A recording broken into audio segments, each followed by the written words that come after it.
हे friends, hope आप सब happy and healthy होंगे। बेबी से हाय माशीष। हाय माशीष। आज की इस वीडियो में ये वीडियो बेसिकली डेडिकेटेड है हमारी सारी पीसीओडी माशीष के लिए। किसके लिए बेबी? सारी पीसीओडी माशीष के लिए। और आज इस वीडियो में हम डिस्कस करने वाले हैं बहुत ही ज्यादा important do's and don'ts which you need to follow during PCO and especially if you are focusing to conceive. तो चलिए वीडियो को स्टार्ट करते हैं। मैं पूजा यादव अग्निहोत्री आप सबका मेरी सहेली में दिल से स्वागत करती हूँ। ओके, पीसीओ में पीसीओ में एक्चुअली होता क्या है, जैसे हम डायग्नोज होते हैं हमें पीसीओ है, हम डॉक्टर के पास जाने के बाद या हमें मिस पीरियड्स है 2-3 महीने से, तो हम डॉक्टर के पास जाते हैं और हमें मालूम पड़ता है हमें पीसीओ है। जैसे ही हमारा ट्रीटमेंट स्टार्ट होता है हम बहुत बहुत उम्मीद से जाते हैं, बहुत होप लेकर जाते हैं और हमें लगता है बस इसी मंथ में हम कंसीव कर जाएंगे।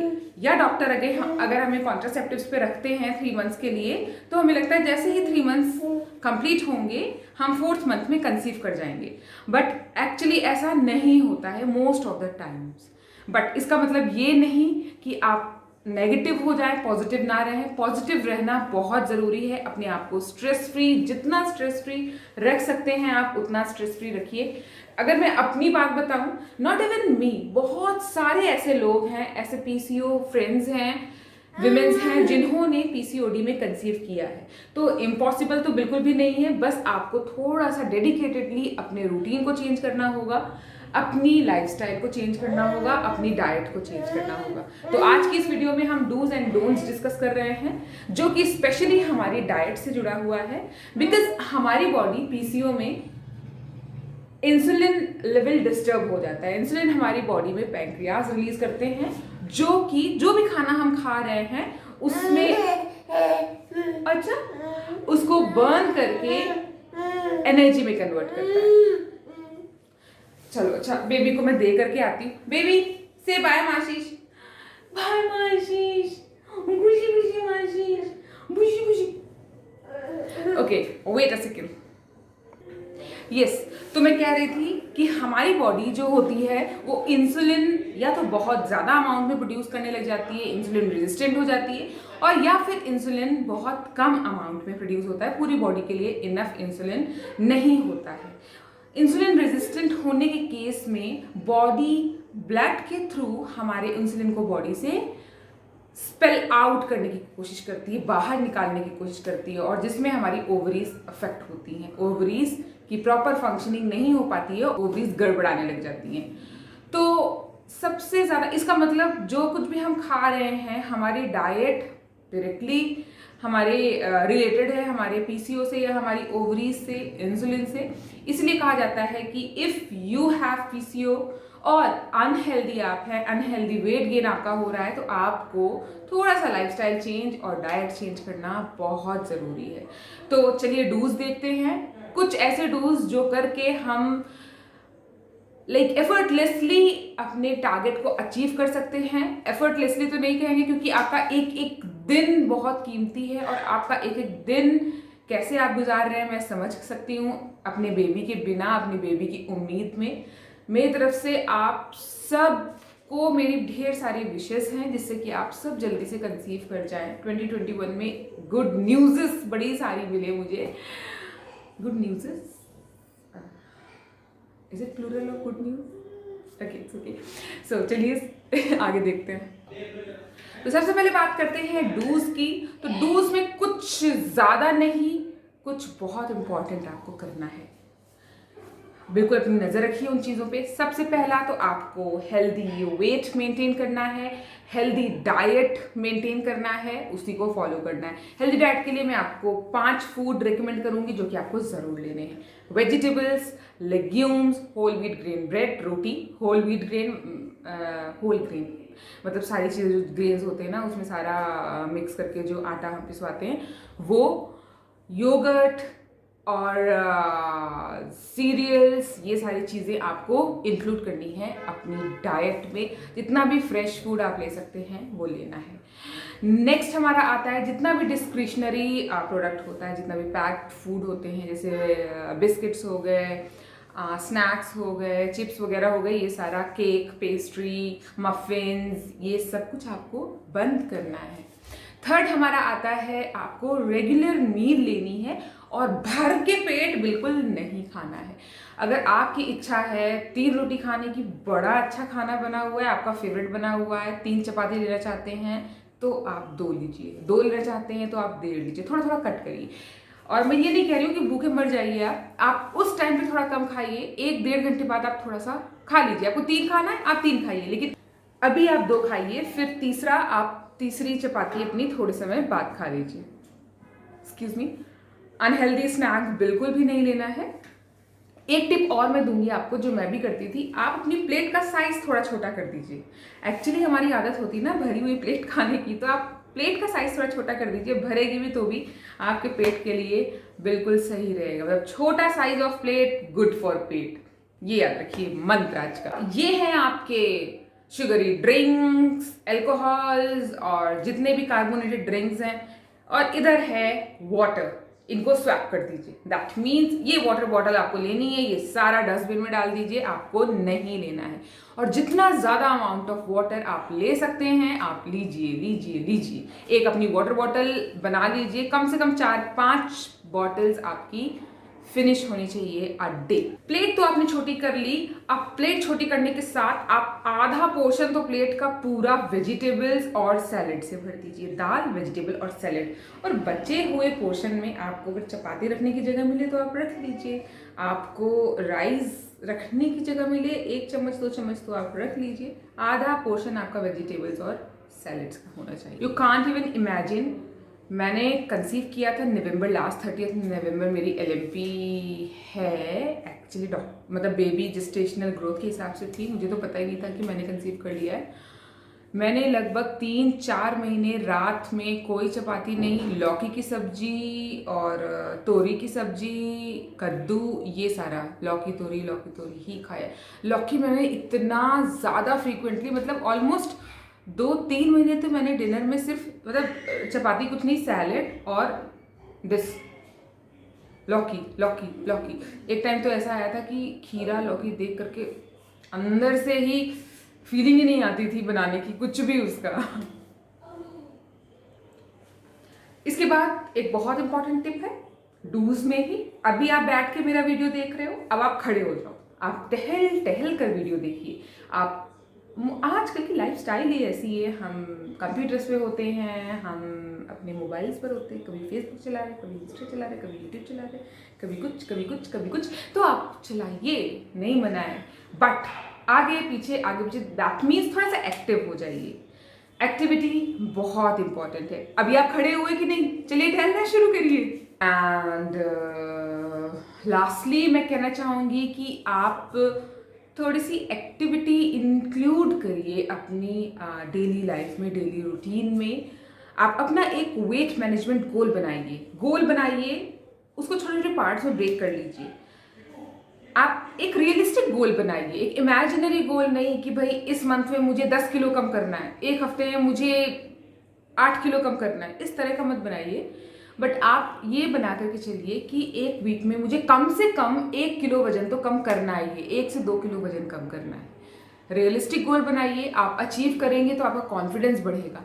अगर एक हफ्ते में 1 किलो वजन कम कर रहे हैं तो 4 हफ्ते में आप 4 किलो वजन कम कर रहे हैं। और मुझे नहीं लगता 15-20 किलो वजन कम करने के बाद आप ओबीज या ओवरवेट की रेंज में आएंगे, आप डायरेक्टली नॉर्मल में पहुंच जाएंगे। और जैसे ही नॉर्मल में पहुंचते हैं आपकी बॉडी नॉर्मल होना शुरू हो जाएगी। हम क्या कर रहे हैं, हम डॉक्टर से पिल्स ले रहे हैं अपने बैलेंस करने के लिए हार्मोन्स को, लेकिन हम अपना वेट बैलेंस नहीं कर रहे हैं। कब तक हम आर्टिफिशियली पीरियड्स, मेंसेस को बुलाते रहेंगे जब हमारी बॉडी ही नहीं रेडी हो रही। और साथ में अगर हम ओबीज हैं तो ओबेसिटी में जेस्टेशनल डायबिटीज़ का बहुत खतरा रहता है, इक्लेम्शिया का बहुत खतरा रहता है, मतलब हाई बीपी अगर आपको प्रेगनेंसी में है तो आपके बेबी, जो डेवलपिंग बेबी है इनसाइड योर वूम, आपके पेट के अंदर, आपके गर्भ के अंदर, उसके बॉडी पार्ट्स ग्रो होने में बहुत खतरा होता है।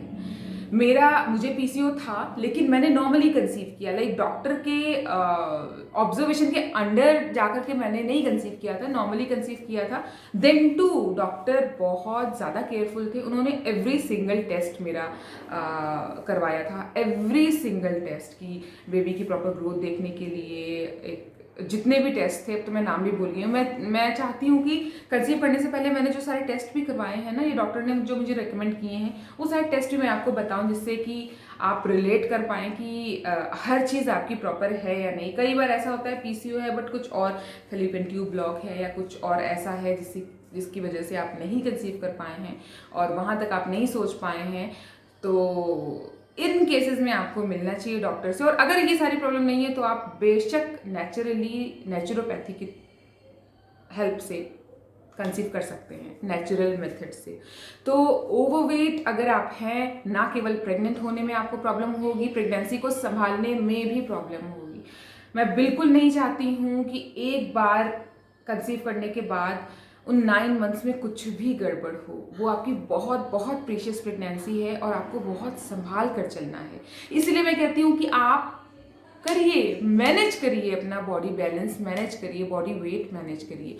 और अगर ऐसा नहीं होता है, आपने बहुत सारे केसेस देखे होंगे कि पीसीओ पेशेंट्स की सी सेक्शन ही होती है, but I am the example and there are lots of females, lots of women with me as an example जिनका नॉर्मल डिलीवरी हुआ है पीसीओ के बाद भी। रीज़न क्या था? मैं थ्रू आउट प्रेगनेंसी एक्टिव थी, मैं योगा करती थी, मैं अपने स्ट्रेचेस वगैरह करती थी, बर्निंग बॉल यूज़ किया, मैंने बहुत सारी चीज़ें की जिससे कि जो वो सी सेक्शन वाला, सिजेरियन वाला जो एक पेंडुलम मेरे आसपास घूम रहा है, मैं उसे किसी तरह से I have tried every single tricks and tactics to get pregnant as well as to deliver normally. So दोनों ही चीज़ें मुझे मिली, लेकिन मैं सीरियसली आपको बता रही हूँ, मैं बहुत बहुत बहुत डेडिकेटेडली मैं वो सारी चीज़ें करती थी। आसपास का माहौल जैसे आपका है वैसे ही मेरा था, कोई कुछ कहता था, कोई कुछ कहता था, कोई कुछ कहता था, बहुत बहुत ज़्यादा करियर ओरिएंटेड है, बहुत ज़्यादा अपने काम को लेकर रहती है, लगता है कि औरत है ही नहीं, माँ ही नहीं बनना है। ऐसा भी किस तरह की शादी, किस तरह की फैमिली की, उसे फैमिली की ही नहीं पड़ी है, शादी के 4 साल हो गए, 5 साल हो गए, 3 साल हो गए। आई वॉज लाइक 1 साल के बाद से आई स्टार्टेड मेरे, और थोड़े समय बाद, but most of the time my husband is so cooperative. और initially we were not planning, हम लोगों ने प्लान नहीं किया था 4 साल के बाद, then we have started thinking of this. But then to 7 साल में मैंने 7th ईयर में मैंने कंसीव किया है। नवंबर मेरी एनिवर्सरी मंथ है मेरा, और नवंबर ही मेरा कंसीविंग मंथ भी है।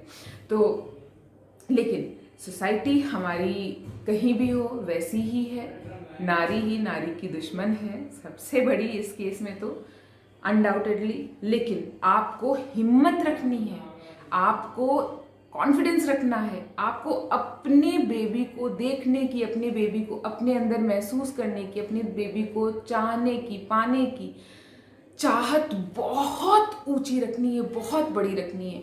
उन हर छोटी बड़ी बातों से बहुत ऊंची है आपकी चाहत।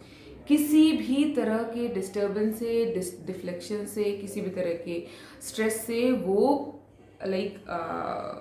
इम्बैलेंस नहीं होने वाली है। आपका जो विश्वास है वो मतलब बहुत मजबूत विश्वास है। आप please try to understand what I am trying to share with you. Feeling समझने की कोशिश करिए, वर्ड्स इधर उधर हो जाए, डजेंट मैटर। सो आपको ये सारी चीज़ें डूज में रखनी है। Always be motivated, always be motivated. You have to do it and you can do it, you will do it. Don'ts में क्या करना है आपको? सारे पैक्ड फूड बंद कर दीजिए। फिर से वही सारी चीज़ें मैं रिपीट करूंगी। बैठे हैं, अगर बैठ कर अभी मुझे सुन रहे हैं तो मैं रिक्वेस्ट कर रही हूँ, हाथ जोड़कर खड़े हो जाइए, चलना शुरू कर दीजिए, कटपट कटपट चलना शुरू कर दीजिए। Be active. सारा कुछ आपका रेडी टू ईट मील आता है वो बिल्कुल बंद कर दीजिए। एक्सेस कार्ब इंटेक बंद कर दीजिए। आप जो कुछ भी फास्ट फूड आता है, शुगरी प्रोडक्ट्स आते हैं, केक्स हो गए, ब्राउनीज हो गए, पेस्ट्रीज हो गए, ये सारी चीज़ें, पैटी, ये सब सारा बंद कर दीजिए, ऑयली फूड बंद कर दीजिए। मैंने आपको अभी शेयर किया कि मैंने लौकी बहुत दिनों तक खाई थी, और मैंने सत्तू में भी, आप लोग जानते हो या नहीं जानते हो, सर्च करिएगा, सत्तू चने और बड़े सारी चीज़ों को भून के पीस के बनता है। मैंने वो सत्तू, प्रोटीन रिच होता है सत्तू, मैंने, क्योंकि प्रोटीन इनटेक मैंने ज़्यादा किया था, माइंडसेट मेरा कार्बोहाइड्रेट कम करना है, प्रोटीन को इंक्रीज करना है, तो मैंने प्रोटीन रिच फूड बहुत सारा इनटेक बढ़ा दिया था। ग्रीन टी बहुत लेती थी और मैं एक्टिव थी। आई मीन मॉर्निंग में जो मैं वर्कआउट करती थी वो करती थी, मॉर्निंग इवनिंग दोनों में करती थी, रस्सी कूदती थी, रनिंग करती थी, लगभग सब कुछ करती थी, और पानी बहुत ज़्यादा पीती थी। साथ में खाने में मैं सत्तू लेती थी, मतलब मोस्ट ऑफ द टाइम मैंने रोटी दिन में ही रखी थी, रात में मैंने बिल्कुल कट कर दी थी। मैं अपना ड्रिंक लेती थी जो कि ओवरीज को स्टिमुलेट करते हैं, जो स्पेशल ड्रिंक थी पीरियड्स के लिए। और मेडिसिन्स इनिशियली तो 2 साल तो मैंने खाई ही हैं, ये सब मेडिसिन खाने के बाद ही तो मैं पागल हो गई थी, तो मैंने फिर सारा बंद किया। फिर जब मैंने जून से लेकर के, मैंने जून तक मैंने फॉलो किया डॉक्टर को, जुलाई से मैंने बिल्कुल बंद कर दिया था। जुलाई, अगस्त, सितंबर, अक्टूबर, नवंबर में मैंने कंसीव किया। तो जुलाई में मैंने हेम पुष्पा भी स्टार्ट की थी, मैंने आपको बताया है। तो अगस्त में मुझे पीरियड्स आए, सितंबर में मुझे पीरियड्स आए, अक्टूबर में मुझे पीरियड्स नहीं आए। सितंबर लास्ट ही था, 29th 30th सितंबर ही था। अक्टूबर में नहीं आए, नवंबर में भी नहीं आए, दिसंबर में भी नहीं आए। मैं दिसंबर 18 दिसंबर टेस्ट करके मैं डॉक्टर के पास गई, लेकिन नेगेटिव ही था, रिजल्ट नेगेटिव ही था। और फिर जब मैंने 24 दिसंबर को टेस्ट नहीं किया, अभी किया ही कहाँ। फिर उसके बाद 18 दिसंबर जब मैंने टेस्ट किया, नेगेटिव था, तो फिर मैं 19 को डॉक्टर के पास गई। डॉक्टर ने भी रिकमेंड नहीं किया कि पीसीओ है, उन्होंने भी ज़रूरत नहीं समझी। मे बी अगर वो बोल देते तो शायद तभी मुझे मालूम पड़ जाता। और मुझे मालूम पड़ा है जब बेबी अराउंड 2.5 मंथ्स के, 10 वीक से ज़्यादा के हो गए थे, तब मुझे मालूम पड़ा दैट आई एम प्रेग्नेंट। तो लाइफस्टाइल चेंज देखिए, और एकदम से सडन, कहते हैं ना जब आप बहुत ज़्यादा होपलेस हैं, बहुत ज़्यादा आपको लग रहा है कि अब कुछ नहीं होगा, तभी सडनली कुछ हो जाता है, सब कुछ हो जाता है। मतलब वही मेरे साथ हुआ। मैंने सारा दवाई वगैरह बंद किया, सारी मेडिसिन फ्लैश आउट कर दी, और उसके बाद मैंने अपना डिज़ाइन किया रूटीन। कार्ब्स बंद, प्रोटीन, ज़्यादा से ज़्यादा प्रोटीन, ज़्यादा से ज़्यादा प्रोटीन। लाइक मैं सत्तू मुझे पसंद भी है एक्चुअली बहुत, सत्तू मैं बहुत लेती थी, गीला सत्तू का जो कुछ भी बनता था, सत्तू का मैं स्टफ्ड रोटी भी लेती थी। हाँ, रोटी में मैंने मल्टीग्रेन रोटी लेनी शुरू करी थी सारे, और स्पेशली इवन मैं आपको बताऊं, अच्छा मैं आपको बता ही देती हूँ, आप कोशिश करिए अगर पॉसिबल हो सकता है। देखिए, प्रॉमिस हमारा है कि जो भी पॉसिबल होगा हम वो करेंगे अपने बेबी के लिए। तो मैंने क्या किया था, मेरे घर में मम्मा के हाउस में चक्की है, गेहूँ, वैसे दलिया वलिया पीसने के लिए, उन सब के लिए। तो मैं क्या करती थी, डेली अपना थोड़ा सा मैंने मंगवाई थी अपने घर में, और अपना थोड़ा सा आटा, थोड़ा उसमें चना डाला, थोड़ा गेहूँ डाला, ज्वार डाला, ये सारी चीज़ें डाल करके, और थोड़ा सा आटा, मतलब मैं 1 दिन का आटा पीस कर रखती थी। कहते हैं ना वो चक्की चलाना आसना, और साथ में वो बड़ा मोटिवेशन अंदर से फील होता था कि ये मैं अपनी बॉडी के लिए बना रही हूँ, मेरे बेबी के पास जाने के लिए बना रही हूँ। मतलब मैं हर स्टेप में मुझे लगता था कि अब मैं बेबी के और पास जा रही हूँ, मेरा बेबी, मैं देखने वाली हूँ बेबी को, मेरा बेबी आने वाला है। और ट्रूली स्पीकिंग, मेरी मासी की बेटी प्रेग्नेंट थी। उसने मुझे 1 जनवरी को ये न्यूज़ दी थी। She was I guess 3 months pregnant, but unfortunately she lost her baby 7 month pregnant. Her baby died because she was pre-eclampsia patient. High BP उसका बहुत ज़्यादा रहता था। उसी टाइम पे मेरी एक फ्रेंड की डिलीवरी होने वाली थी। डिलीवरी डेट उसकी 23rd 24th थी, और 28th जनवरी में उसने डिलीवर किया था बेबी को। तो मैं इन लोगों से डायरेक्टली कॉन्टैक्ट में थी, बातें करती रहती थी। अंदर से I was not knowing that अंदर मेरे बेबी है, बट अंदर से मुझे फीलिंग आती थी कि मैं, जब सब बोलते थे ना कि पूजा अब तू भी कुछ सोच, और तुझे भी बेबी एक मतलब होना चाहिए, और ये सही एज है बेबी के लिए। आई वॉज लाइक यार ट्राई तो कर रही हूँ, सही एज है मुझे भी पता है, बट कहाँ से कैसे मैं कर दूँ।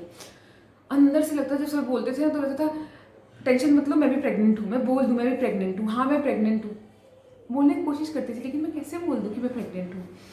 बट सीरियसली जब मुझे मालूम पड़ा तो फिर मैंने सोचा, मतलब जब मैं वो सब सोचती थी कि यार, मैं सोचती थी कि मैं चिल्ला चिल्ला के बोलूँ, why are you giving these advices to me, I am pregnant. तो मैं सच में प्रेग्नेंट थी। बहुत बकबक करती हूँ। चलो, डूज मैंने बता दिया, डोंट्स मैंने बता दिया, साथ में एक्टिव रहिए, वेट मैनेजमेंट करिए। वेट मैनेजमेंट के लिए मैं आपके साथ हूँ। मॉर्निंग 7 to 8 मैं डेली वर्कआउट आपको करा रही हूँ। आप मेरा वर्कआउट सेशन ज्वाइन करिए, आप अपने जो रेगुलर एक्टिविटीज़ करते हैं वो करिए। सिटिंग बिल्कुल ख़त्म कर दीजिए, ना के बराबर कर दीजिए। बेड पर आप रात में ही जाइए 6 से 8 घंटे की। और जब आप रात में जाएंगे ना, सुबह 5 बजे चारपाई छोड़ ही दीजिए, एकदम बेड छोड़ दीजिए। सुबह 5 बजे, सुबह 5 बजे आप उठेंगे तो रात में 9-10 बजे तक आपको अपने आप बेड बुलाने लग जाएगा, आपकी आंखें बंद होने लग जाएंगी। आप कितना भी मोबाइल में घुसे रहते हो, कितना भी सोशल मीडिया कीड़ा हो आपके दिमाग में, आप देखोगे ही नहीं। आप सो जाओगे और आपको बिल्कुल अनइंटरप्टेड बड़ी पीसफुल नींद आएगी। और उसके बाद आप सुबह टाइम से उठोगे भी। और ये दिमाग में लेकर के चलिए कि आपको मेरे साथ करनी है एक्सरसाइज। तो चलिए मिलते हैं कल सुबह। कल सुबह का मतलब इट्स बाहर सब देख रहे हैं मेरे घर में, वो आ रहा है ना Indian Idol. It's 10:20 Saturday and date आज क्या है? आज 10th अप्रैल है। बहुत दिन बाद मैं वीडियो बना रही हूँ। एक्चुअली जब मैं बैठती हूँ ना तो मैं फिर बैठ ही जाती हूँ। मुझे भी लगता है कि कभी कभी कि आप इतना लंबा वीडियो देखते भी होगे कि नहीं देखते होगे, बट मुझे आपसे बात करना बहुत अच्छा लगता है। मैं फील कर सकती हूँ आपका दर्द, आपकी तकलीफ। इसीलिए शायद मैंने ये चैनल ही बनाया था। मैं प्रेग्नेंट थी, 1 जून को मैंने ये चैनल बनाया था। I was 6 month pregnant. मैंने सोचा था जब कभी मैं कंसीव करूँगी तो मैं अपनी सारी चीज़ें शेयर करूँगी, उन सारी फ्रेंड्स तक ये चीज़ें पहुँचनी चाहिए जिनको इसकी ज़रूरत है। तो मैं आपसे रिक्वेस्ट भी करूँगी कि आपके आसपास अगर आप इसे स्प्रेड कर सकते हैं तो आप स्प्रेड करिए, जिससे हर वो लड़की जो इस प्रॉब्लम को फेस कर रही है उसे अंदर से मोटिवेशन मिले, हिम्मत मिले कि हम सब उसके साथ हैं, वो अकेली नहीं है। और वो भी पॉजिटिव हो कि वो भी कर सकती है और हम सबको करके दिखाना है। ओके, तो मुझे इतनी देर तक झेलने के लिए, सुनने के लिए thank you, thank you, thank you so much. Love you all.